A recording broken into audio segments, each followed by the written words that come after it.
Happy Thursday, everyone. I think I'm like many people for whom family is a big deal. I grew up with that dream in my life of wanting to build family, whatever that looks like. For me, throughout the years, building family has looked so different.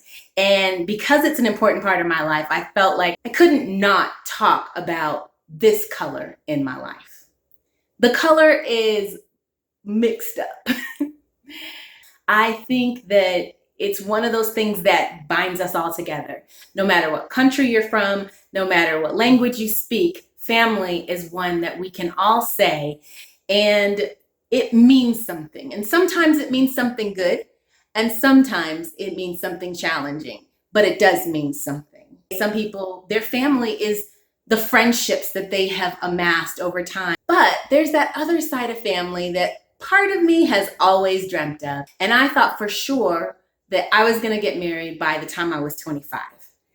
Well, 25 came and 25 went, as did 26, 27, 30, 33. It just kept going. And so this journey to build family has been one that is definitely a test of my faith, definitely a testament to faith, and not always in the way that we want it to be.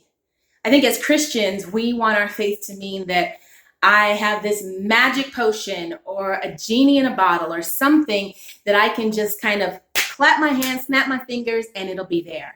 I want a house. Bam, it's there. I want a husband. Bam, he appears. I want children. Bam, they appear. And so we think that that's the way life should go. We work hard and we think that is going to get us partway to what we want, but it's all about faith. I believe that God said I was going to be married. I believed that God said I was going to have children. I believed that God said I would have ministry, that my calling was one to the nations. We have all these things that we are trusting God for, that we're believing God for, and this is no different. In fact, it's probably the most important thing that I have been trusting God for in my life. When I was in my 30s, I got to a place of just great peace. Yes, I had this desire, this longing. I wanted to be married. I wanted to have children. I wanted all the things. But I had this great sense of contentment in the midst of it all. I really felt, and I remember saying to God, if this is it, I will be okay. How many times can we really say that? If this is it, if the way things are today is how it's going to be forever, I will be okay. For me, that's what it meant to be content. This is not about being happy or having all the desires of my heart fulfilled, but it was a space where I could say, this is pretty good. I was living a life that I felt was important to me and maybe to a few other people around me. I was doing good. I had great friends and family around me, and I still wanted those other things. But I was content with what I had. I have been trusting God for all of the things. And at the end of the day, He is still in control of all of the things. I met my husband when I was 40. Now, when you meet your husband when you're 40, instead of 25, those 15 years teach you a few things, right? Our courtship process was one that was a little bit more than dating. It was particularly intentional. It wasn't just about going to movies, having dinner. This was not about being romanced per se. This was about intention and growing together in love in a way that I never thought would be my story. We asked so many questions. We spent so much time together. The valuable time that we spent was in front of each other, asking all the questions. And I asked the hard ones, the ones I learned about when I was in college, like, have you ever even thought about being with a man and had homosexual desires? It's not my thing, might be yours, but I just need to know. Learned that from Elin Harris back in the day. And if you don't know who that is, just go look up the book. But that was, I was asking hard questions, and we were talking about family. You see, I married a Nigerian man, and so I knew that as an African man, family was something that was incredibly important. Legacy, family, all of the things that sometimes people in the Western cultures take for granted are super important in African culture. And so I had to ask those hard questions. because I didn't know what was going to happen at 40. Truly, I hadn't given my fertility very much thought. And maybe in hindsight, that was a little bit naive of me. Again, I was working on my faith, thinking that if God said it, it will happen. No questions. I'm not even entertaining any of this other madness. I had 3 different situations where that was challenged, that mindset was challenged, that particularly stick out. The first was a gentleman who I was talking to on a dating site. And on our first conversation, which I thought was really bold, he asked me, since I was in my late 30s, had I been tested? Well, no, I hadn't. I mean, why would I be tested? Because in my world, marriage was going to come first, and then I would have children. So why would I test my fertility? Why would I run any tests to see if I have eggs available or anything? I have never really been tuned into that proverbial biological clock. And so there was no ticking going on in my head saying, go freeze your eggs.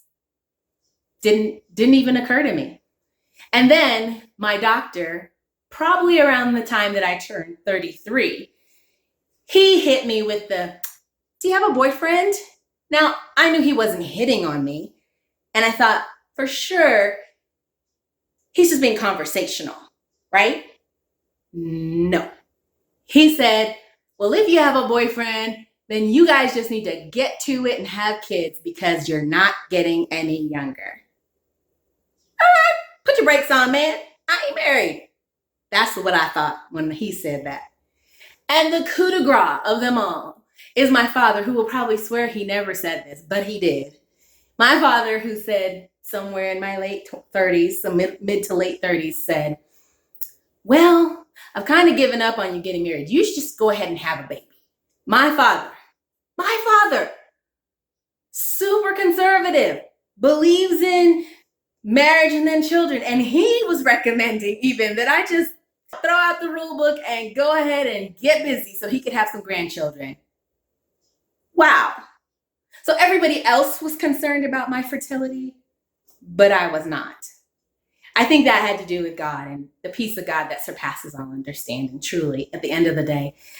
And so I walked into every season with these desires that I wanted, but not feeling like God couldn't do it. I still feel that way. But the story is definitely longer than I thought it was going to be. This idea of building a family has become so much more complex than I ever imagined.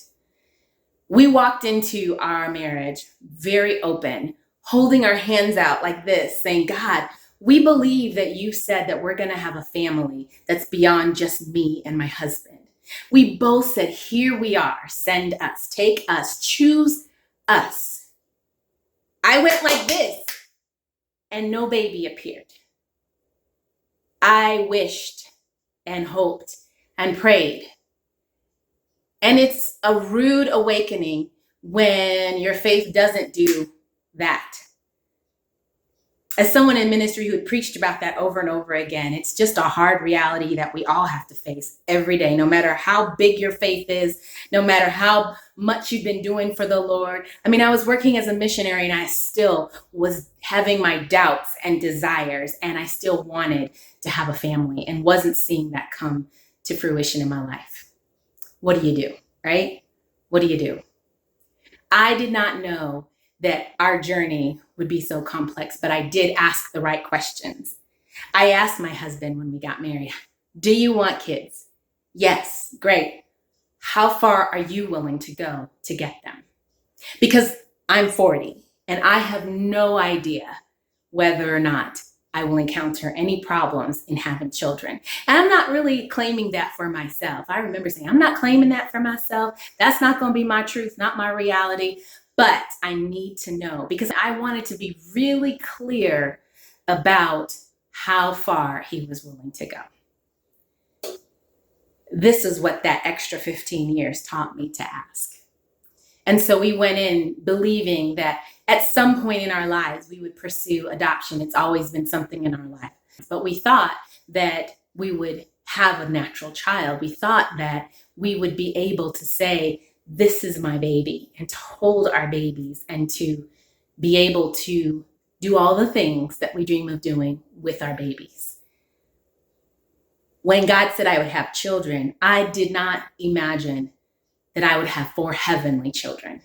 Miscarriage was not part of my vocabulary. And certainly in this journey, I have come to have so many words that I never knew, or acronyms: TTC, BD, SO, all of the shortcuts for talking about fertility and having children. I mean, this is complicated, but we're in it for the long haul. We are in it until we hear God clearly about how we are supposed to have a family. And if that comes via adoption, we will be happy and celebrate that. If that comes via surrogacy, we will be happy and celebrate that. And if that comes out of my own body, then we will be happy and celebrate that. If it comes because a cousin sent their child to come live with us, we will be happy and celebrate that. It's easy to lose sight of the fact that building family is about glorifying God, period. The rest is just icing on the cake. He just loves us enough to make it fun. Our quest to build family is not about the method to get there, but it has definitely been about the journey. And as we trust God in the midst of this journey, I just wanted to say that to you all. I just wanted to put that out there. I can't tell you what the end will look like, but I can say that there are certain things that our faith is meant to do. And while it doesn't instantaneously give us what we want, our faith becomes the tool, the crutch, the hands that hold us up as we walk down this path. We are definitely being held up by God, by our friends, by our family, by the family that we have built together. And we are trusting God for where He's going with us. So here we still stand with our hands open, reaching up to God, saying, God, here we are. Choose us. And whatever He sends our way, we'll be ready. We are holding tight to God's hand, His everlasting, unchanging hand. And we are believing that though it tarry, it will come to pass. Whatever it looks like, it will come to pass. We're excited about the end, but we are in the middle of the journey.